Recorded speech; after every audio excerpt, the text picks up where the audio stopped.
Yes, I want to tell you a bit about the story Everyday Use. I would like to start with a short summary. We have a mother, and the mother has two daughters, and one of them is called Dee, and the other one is called Maggie. And she lives together with Maggie, and Dee is sent to a school, so she is not with them. However, the mother is waiting for Dee to come home, and she's waiting for her, in the garden. And then Dee arrives together with a man called Hakima Baba, and then she announces that she's no longer called Dee. She has changed her name to this Wangiro, and that causes a bit of discussion between the mother and Dee or Wangiro, because the name Dee is kind of a family a family tradition, as the grandmother was called. She was called Dee. I can't quite remember exactly what she was called.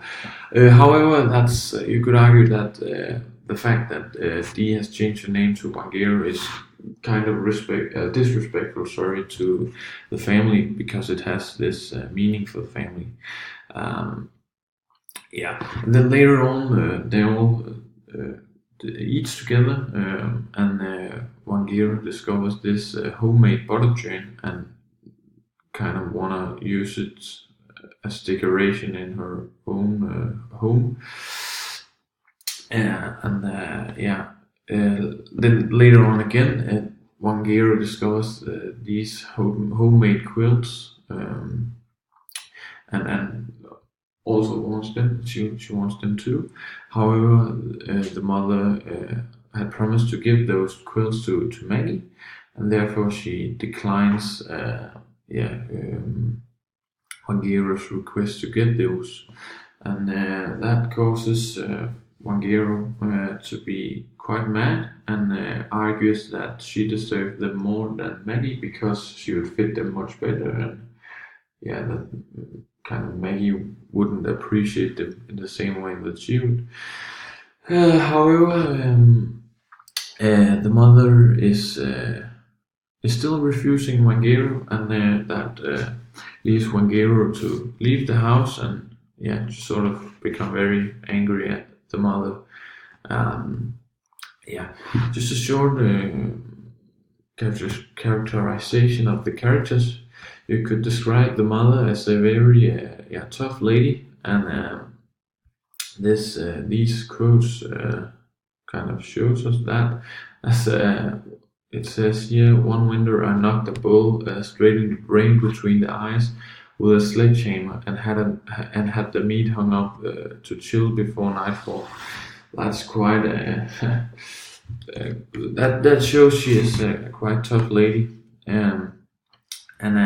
She's also described. She also described herself as a big boned woman with rough and man working hands.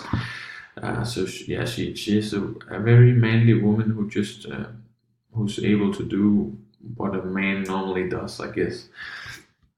And then she is very selfless, and that's something you could see when she doesn't really kind of present herself with a name. She's just, I just call her the mother. She just gives us this short presentation of herself as a very manly woman, I guess. And she does not seem this affected by her husband no longer being in her life. I mean, she talks about him shortly, but it's not something she goes in details with. She's just not complaining about it, and she seems like she's doing all fine by herself, and she's able to protect Maggie even without a man. She actually just does what a man normally does. You could argue that she's a very dynamic person. I'll talk about that a bit later on. And then I want to talk a bit about Dee or Wangeo. She's described as a very good-looking person with nicer hair than her sister Maggie, and she is also kind of a greedy person, as she really is. She wants everything, you could argue, because she first of all she wants this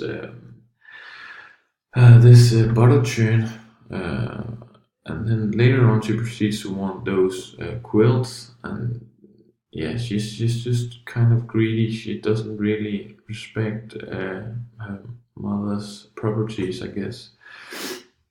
And then she's a very dominant person. I think she's kind of used to get whatever she wants, and that caused her to become this dominant. And that's also something you can see when she just has just wants those quilts and not really respecting that the mother had promised Maggie those quilts. And Maggie, however, is not a dominant person. She is a very shy person, and she's not really a person that has the strength to stand up for herself. She's a lot influenced by the fact that her house burned down and left her with a lot of scars on her body. I think that caused her to be very, very shy and just very close to her mother, because her mother seems to be the only person Maggie talks to.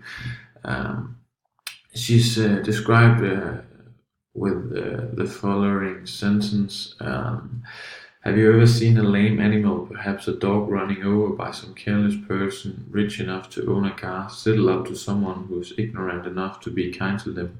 That is the way Maggie walks. She's been like this, chin on chest, eyes on ground, feet in shuffle, ever since the fire that burned the other house to the ground. So yeah, this quote tells us that she's scarred in several ways, physically scarred by the fire, but also kind of mentally scarred because she's just so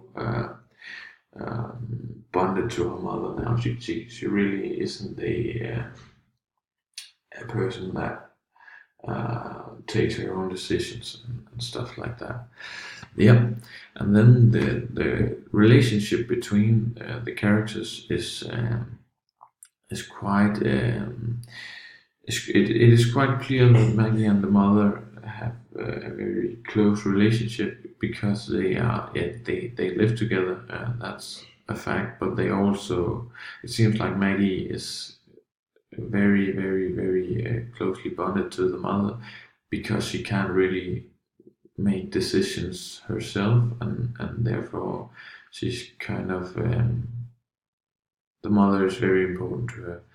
And Dee, you could argue that Dee has sort of been attached from the family because she's sent to school, and therefore she's not really a part of the family anymore, or at least she's not physically a part of the family anymore. The relationship between Maggie and Dee is kind of Maggie. Succumbs to Dee's dominant personality, and she's not really standing up for herself. She's just letting Dee kind of be in charge, I guess. And then in the ending, the mother actually, as I said earlier, the mother develops as a person because she stands up for Maggie and herself, I guess, by telling her she can't have those quills because they are Maggie's, and that's quite of an turning point to this story, because it shows that the two characters, the mother and Maggie, develops because they no longer gets kind of overruled by Dee, which is good, I guess, because Dee no longer gets exactly what she wants. And then Maggie sort of develops as a person in this last quote, because you can see it's, oh sorry, it says that Maggie smiled, maybe because of the glasses, but a real smile, not scared, which tells us that Maggie has sort of overcome her fear of Dee, um, because the mother kind of told Dee that she can't have those quills, and Dee kind of no longer is in charge of the family. Uh, yeah, and you could really argue that these quills play a big role in this whole story, because they are, yeah, even though they're just quills, they are a family heritage, and it they symbolizes the fact that the no longer can have whatever she wants, and the family no longer will stand for her nonsense, I guess. So they play a very big role in this whole story. Yeah.